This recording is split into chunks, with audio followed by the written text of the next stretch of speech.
Hello students, we are going to learn about Standard 7 Subject General Science Chapter 10 Disaster Management. We have studied about last year what is meant by disaster, types of disaster. There are first we introduce that is what is meant by disaster. Variously dangerous events occur many times in the environment. Those are called as disaster. There are two types of disaster, that is one is natural disaster and other is man-made disaster. Natural disaster example: famine, lightning strikes, cloudburst, storms, etc. occur due to changes in the weather. And other type is man-made disaster. Man-made disaster example, that is fire. Another example, that is accident, railway accident, car accident, then forest fire. This is natural disaster and other is man-made disaster. This picture shows that different example of natural disasters. Example: tornado, volcano, earthquake, tsunami, drought, dust storm, forest fire, thunderstorm, snowstorm, flood.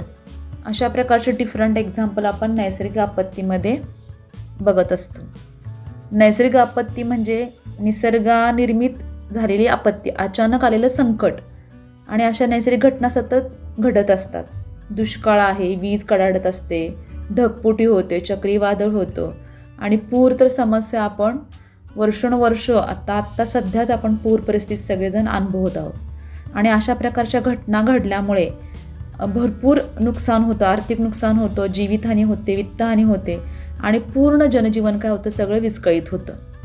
आणि त्यासाठी अशा प्रकारची आपत्ती जर झाली, अचानकपणे आपत्ती आली, तर त्यासाठी आपत्ती पूर्व योजना आणि आपत्तीनंतरनं प्लॅनिंग काय काय करणं आहे, म्हणजे डिझास्टर मॅनेजमेंट करणं गरजेचं खूप सध्या आता गरज आहे. आणि आपल्याला त्या सिलेबसमध्ये सगळ्याच आपण शिकत आलेलं 5वीपासून 10वीपर्यंत आपल्याला आपत्तीचं व्यवस्थापन करणे खूप महत्त्वाचं आहे. आणि हे तुमच्या सायन्समध्ये आहे, ते आपण शिकून घेणं महत्त्वाचं आहे. अचानक आले, भूकंप झाला तर काय करायला पाहिजे, पूर आला तर कोणकोणत्या गोष्टीवर आपण काय काय करायला पाहिजे, तर हे सगळ्या गोष्टीचं आपण या चॅप्टरमध्ये बघायचं आहे. तर आपण पहिल्यांदा जी नैसर्गिक आपत्ती जी आपण वेगवेगळी उदाहरणं बघितली त्याच्याविषयी आपण जाणून घ्यायचं आहे. And second picture shows that man-made disaster. Man-made disaster example like that train accident असेल, space accident असेल, bridge collapse असेल, building collapse, forest fire. अशा प्रकारच्या मानवनिर्मित आपत्ती आपण अनुभवत असतो, बघत असतो.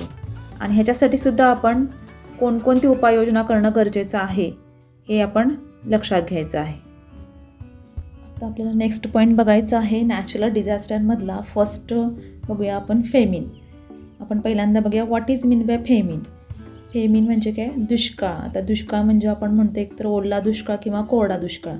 फर्स्ट आपण बघूया डेफिनेशन.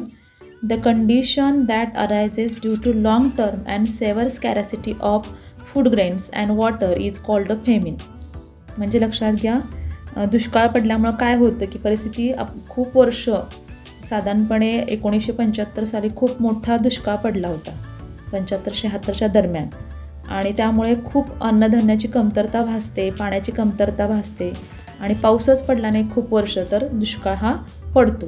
आणि दुष्काळ पडल्यामुळं पिकं उगवून येत नाहीत, जमीन सगळी कोरडी फटफटीत पडते आणि त्यामुळे अन्नधान्याची कमतरता भासते. Although the main cause of famine is natural phenomena, yet a famine condition is created by some human activities besides some natural events. म्हणजे लक्षात घ्या, हा जो फेमिन म्हणजे दुष्काळ आपण म्हणतो, याला फक्त निसर्ग जबाबदार आहे असं काही नाही आहे. हे मानवाच्या कृत्यामुळे, म्हणजे मानवाने झाडे तोडल्यामुळे, त्याचबरोबर त्याचा वापर जे नैसर्गिक आपण नॅचरल रिसोर्सेस आहे त्याचा वापर आपण नीट नाही केल्यामुळे अशा प्रकारच्या दुष्काळाला आपल्याला सामोरे जावं लागत आहे. म्हणजे ओला दुष्काळ असेल, कोरडा दुष्काळ असेल, तर त्याचे आपण कॉजेस ऑफ फेमिन बघायचं आहे. कॉजेस ऑफ फेमिनमध्ये बघत असताना काही नॅचरल फिनॉमिना आहे किंवा मॅनमेड आपण बघायचं आहे. तर त्याच्यामध्ये नॅचरल ड्रॉट असेल, हेवी रेन्स अँड फ्लड असतील, crops getting washed away or damaged in the flood असेल, एन्व्हायरमेंटल चेंजेस असेल, हे नॅचरल फिनॉमिना. त्याचबरोबर manmade causes of famine include war आहे, अनकंट्रोल पॉप्युलेशन ग्रोथ आहे. अशा प्रकारच्या वेगवेगळ्या कृत्यामुळे काय होत आहे, दुष्काळ पडत आहे. आणि त्यामुळे काही नैसर्गिक घटना असतील किंवा मानवनिर्मितमुळे अशा प्रकारच्या घटनांना आपल्याला सामोरे जावं लागत आहे. आणि दुष्काळ पडल्यामुळे आपल्याला माहिती आहे की काय नेमकी परिस्थिती होते, अन्नधान्याची कमतरता भासते आणि त्यामुळे सगळ्याच गोष्टी आपल्याला महागाई वाढत जाते आणि त्यामुळे सगळीकडे काय दिसते आपल्याला, बेरोजगारी पण त्याचा परिणाम सगळ्यावर होत जातो. आणि त्यासाठी आपल्याला नेक्स्ट पॉईंट कंटिन्यू करायचा तो म्हणजे what can we do ease the severity of famine. म्हणजे त्यासाठी दुष्काळ जरी पडला किंवा दुष्काळ पडू नये यासाठी आपण कोणकोणती काळजी घेणं गरजेचं आहे हे आपण जाणून घ्यायचं आहे. First point, planned usage of water and reuse of water. Second, proper planning of water conservation and harvesting at the local level. Then large scale plantation of trees and prevention of deforestation. म्हणजे अशा प्रकारचे दुष्काळ जरी पडू नये म्हणून काय काय करायला पाहिजे, आपण पाण्याचा योग्य वापर करायला पाहिजे, पाण्याचं प्लॅनिंग करायला पाहिजे, रियूज त्याचा पुनर्वापर करणं गरजेचं आहे. जसं आपल्याला माहिती आहे पावसाचं पाणी किती पाऊस पडला तरी आपल्याला मे महिन्यापर्यंत पाणी पुरत नाही. मग त्यासाठी आपण कन्झर्वेशन ऑफ वॉटर म्हणजे पाण्याचं संवर्धन करणं गरजेचं आहे. त्याचबरोबर रेन वॉटर हार्वेस्टिंग अशा प्रकारच्या आपण प्री प्लॅनिंग आपण करणं गरजेचं आहे. जर आपण असं केलं तर आपल्याला वर्षभर आपण पावसाचं पाणी काय करू शकतो, साठवून ठेवू शकतो. अशा प्रकारचे आताच आपण घरं बांधत असताना नवीन प्रकारचे प्लॅनिंग आता सध्या सुरू आहेत. त्याचबरोबर मोठ्या प्रमाणामध्ये जंगलतोड होत आहे आणि त्यासाठी अशा प्रकारच्या जंगलतोडवर आपण काय करायला पाहिजे, बंधन करणं गरजेचं आहे. जेणेकरून त्यासाठी वेगवेगळे कायदे आता सध्या अवेलेबल, खूप कडक कायदे करणं गरजेचं आहे. जेणेकरून या पाऊस किंवा जास्त पडतो, अति प्रमाणामध्ये पडतो किंवा पाऊस कमी पडतो अशा प्रकारच्या घटना घडू नये म्हणून अशा प्रकारचं आपण प्लॅनिंग करणं खूप आता गरजेचं आहे. नेक्स्ट आपल्याला पॉईंट बघायचा आहे क्लाउड बस्ट. मला चित्र दिसत आहे की क्लाउड बस्ट हे कसं झाल्यानंतर काय होतं नेमकं. तेवढ्याच भागापुरता हा पाऊस एवढी अतिवृष्टी होते आणि त्यामुळं अक्षरशः महापूरसारखी परिस्थिती निर्माण होते. आणि त्यासाठी पहिल्यांदा आपण जाणून घेऊया क्लाउड बस्ट म्हणजे काय. Sometimes the water coming down from rain clouds does not reach the land in the form of rain. Instead due to very high temperature near the land it vaporises and goes back into the some clouds. As a result, the amount of vapor in those clouds become very high. Due to rapid condensation, it rains suddenly over a specific and small region at a rate of 100 mm per hour or more. This is known as cloud burst.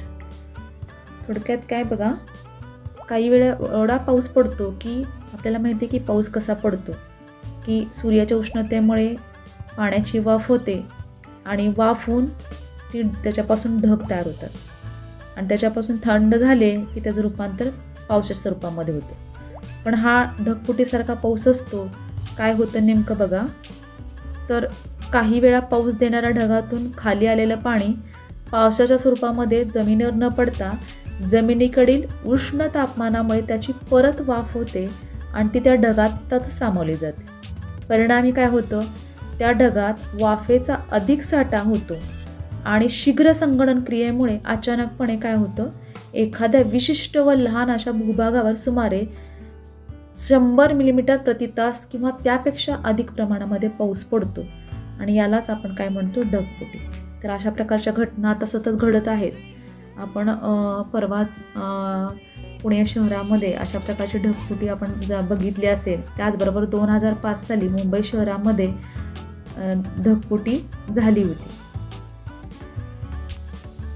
चित्रावरून तुम्हाला समजलं असेल की चित्र कशाचं आहे, कारण आपण सर्वांनी हे महापूर जे संकट आहे दरवर्षी आपल्याला या संकटाला सामोरे जावं लागत आहे. आता आपल्याला नेक्स्ट पॉईंट बघायचं आहे ते म्हणजे फ्लड. फ्लड म्हणजे काय, महापूर.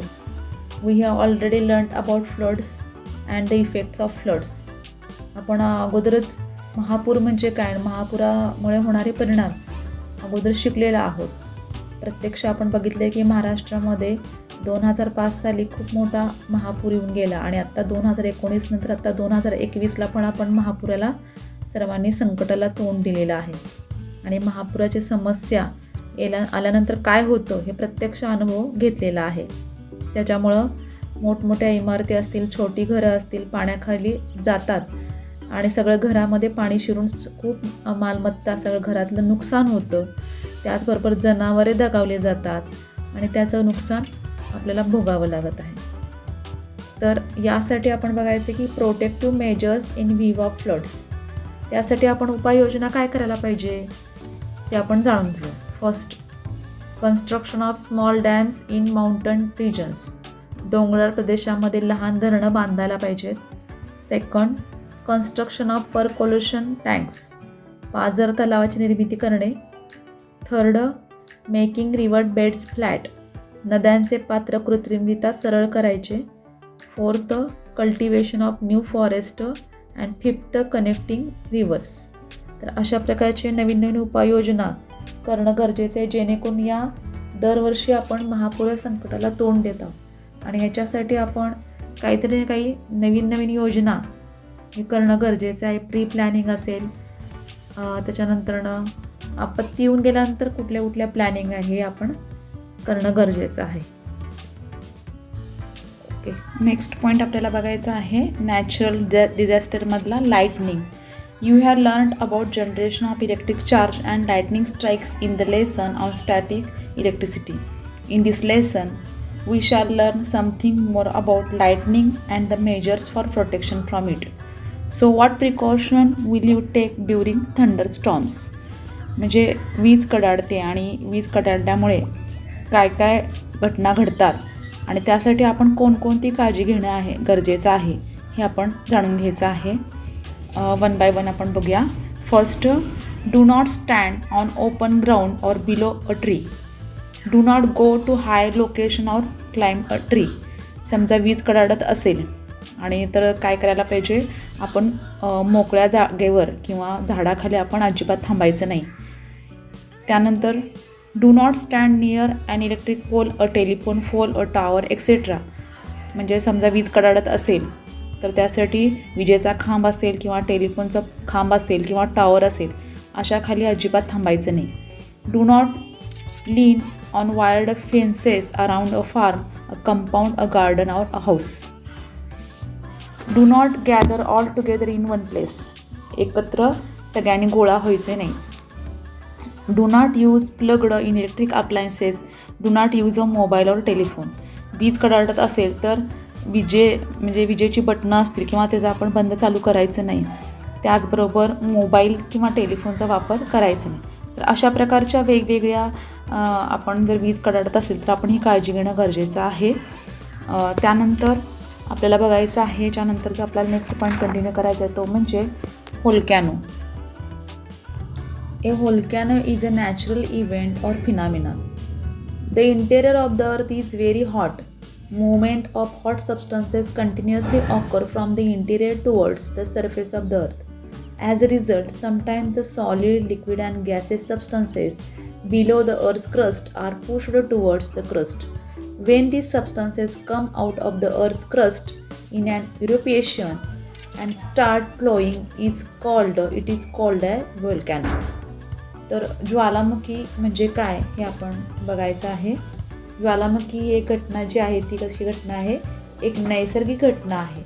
आणि नेमकं काय होतं याच्यामध्ये की पृथ्वीच्या आपल्याला माहिती आहे की पृथ्वीच्या अंतरंगामध्ये खूप प्रचंड उष्णता आहे आणि त्यामुळे भूअंतरंगातून भूपृष्ठाकडे किंवा भूपृष्ठावर तप्त पदार्थाच्या हालचाली सतत होत असतात आणि त्यामुळे काय होतं की भूकवचाखालील घन, द्रव आणि वायू पदार्थ भूकवचाकडे ढकलले जातात आणि हे पदार्थ भूकवचाबाहेर पडून त्यांचा पृष्ठभाग उद्रेक झाला व ते वाहू लागले की त्यास ज्वालामुखी म्हणतात. तर अशा प्रकारची ज्वालामुखीमुळं काय होतं, ज्याला आपण लावा रस म्हणतो तो एकदम बाहेर पडतो आणि त्याच्यामुळं जमिनीवर सगळं पूर्णपणे उष्णता निर्माण होते आणि एक प्रकारची एक आग लागण्याची पण शक्यता असते. तर what are the effects of a volcano. ज्वालामुखी जर झाला तर नेमकं काय होतं आपल्याला माहिती आहे, ज्वालामुखीमुळे अशा प्रकारचे बेट पण तयार झालेले आहेत, खंड तयार झालेले आहेत. तर त्याचा परिणाम चांगला पण होतो किंवा वाईट पण होतो, लक्षात घ्या. ते आपण जाणून घ्यायचं आहे. फर्स्ट बघा, the chemical substances such as lava, vapour, hot, mud, sulphur etcetera get collected on the surface of the earth and thereby mountains and hills are created. तर याच्यामुळे जास्त धोकेच निर्माण होतात. तर त्याच्यामध्ये येणारा जो लावा रस असतो, ज्याला आपण शिला रस म्हणतो, आणि तो एवढा घातक असतो, तो एकदम बाहेर स्वरूपामध्ये बाहेर पडतो. त्याच्यामध्ये असणारा बाष्प आहे किंवा उष्ण चिखल आणि गंधक यासारखे रासायनिक पदार्थ भूपृष्ठावर येऊन साचतात, जमिनीवर येतात. त्यामुळे डोंगर व टेकड्या यांची निर्मिती होते. Second, the atmosphere get polluted due to the ash and gases ejected by the volcano. ज्वालामुखीमधून बाहेर पडणारा राख आणि वायू यामुळे काय होतं, वातावरण प्रदूषित होते. हे लक्षात घ्यायचं आहे. Then third point, often it rains as a result of volcano eruption. Temperature rises due to hot gases. Forests and settlements get buried under the hot mud. अनेकदा ज्वालामुखीमुळे पाऊस पडतो, उष्ण वायूमुळे तापमान वाढते, उष्ण चिखलाखाली जंगल वस्त्या गाडल्या जातात. Look at see next point, that is tsunami. जसं आपण बघतो की जमिनीवर भूकंप होतात आणि त्याचबरोबर ज्वालामुखीचे उद्रेक होतात, तसेच भूकंप समुद्रामध्ये होतात आणि कसे होतात, त्यामुळं सुनामीसारखी परिस्थिती निर्माण होते. तर आपण ते जाणून घ्यायचं आहे. सुनामी म्हणजे काय? If an earthquake occurs at the bottom of ocean, the energy released pushes the water upwards. As a result of this, a peculiar type of waves are formed. These waves are not very high near the source, but they start spreading very fast to long distances. The velocity of these waves is 800 to 900 km/h. बघा, जमिनीप्रमाणे सागराच्या तळाशी भूकंप व ज्वालामुखीचे उद्रेक होतात. आता हे महासागरामध्ये होतात. तर महासागराच्या तळाशी भूकंप झाला तर बाहेर पडणारी ऊर्जा पाण्याला वरच्या दिशेने ढकलते. परिणामी महासागरात विशिष्ट प्रकारच्या लाटा तयार होतात आणि या लाटा उगमस्थानाजवळ फार उंच नसतात, परंतु खूप वेगाने त्या दूरवर पसरू लागतात. तेव्हा या लाटांचा वेग ताशी 800 ते 900 किलोमीटर इतका असतो. आणि अशा प्रकारच्या लाटा एवढ्या प्रचंड असतात, त्यामुळे समुद्राच्या आसपासची गावं असतात त्याच्यामध्ये पूर येऊ शकतो आणि मोठमोठ्या इमारती एवढ्या प्रचंड लाटा उसळतात आणि सगळ्या गावामध्ये पाणी येऊ शकतं. तर अशा प्रकारच्या घटना जपान देशामध्ये सुनामी येऊन गेले. त्यामुळे जापनीज वर्ड आहे सुनामी, आणि tsunami is a Japanese word which means harbour wave. म्हणजे हा जपानी सुनामी हा शब्द जो आहे तो जपानी भाषेतील आहे आणि सुनामी याचा अर्थ किनाऱ्यावर येऊन धडकणारी पाण्याची मोठी लाट, त्याच्यावरनं हे नाव पडलेलं आहे. या सुनामीमुळं कोणकोणते परिणाम होतात हे लक्षात घ्या. Building and other construction are destroyed. There is a large scale loss of life and financial loss. Trees get uprooted. Landslides take place on a large scale. Changes take place in the original land near the coast, giving rise to swamps. Traffic obstruction arise. अशा प्रकारच्या tsunami घटनामुळे खूप मोठे नुकसान होते. किनाऱ्यावरील मूळच्या जमिनीमध्ये बदल होतात. दलदलीचे प्रदेश निर्माण होतात. झाडे मुळापासून गळून पडतात. वाहतुकीमध्ये अडथळे निर्माण होतात. तर खूप मोठी नुकसान होतं. त्याच्यानंतर आपल्याला नेक्स्ट बघायचं आहे ते म्हणजे स्टॉर्म्स. स्टॉर्म्स म्हणजे काय? चक्रीवादळ. चक्रीवादळ हे नेहमीच्या वाऱ्यापेक्षा खूप मोठं भयानक वारं असतं, ज्याच्यामुळे जमिनीवरची सगळी माती उडून जाते. त्याचं नुकसान म्हणजे खूप मोठ्या प्रमाणामध्ये झाडे मोडून पडतात मुळासकट आणि त्यामुळे वाहतुकीमध्ये जसं सुनामीमध्ये वाहतुकीमध्ये अडथळे निर्माण होतात, तसंच चक्रीवादळामुळे सगळ्या प्रकारचे विजेचे खांब असतील किंवा मोठमोठी झाडे जे असतात काय होतात, मोडून खाली पडतात. तुम्हाला चित्र जे आहे ते स्टॉर्म्स दिसत आहे, प्रत्यक्षात बघून घ्या ते. त्याच्यानंतर बघा, we have already learned about the formation of storms and their effects. आपण ऑलरेडी मागच्या इयत्तेमध्ये वादळ निर्मिती व त्याच्या परिणामाबद्दल माहिती घेतलेली आहे.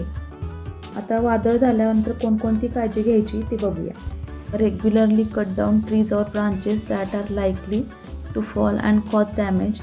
If you are outside, take shelter in a safe place. If you are away from home, inform your close relatives and friends about your exact location.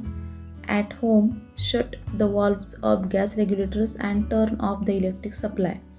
Make telephone calls to warn your relatives and friends about the probable danger. Tell them to go to a safer place. Give temporary shelter to people who are far away from their homes.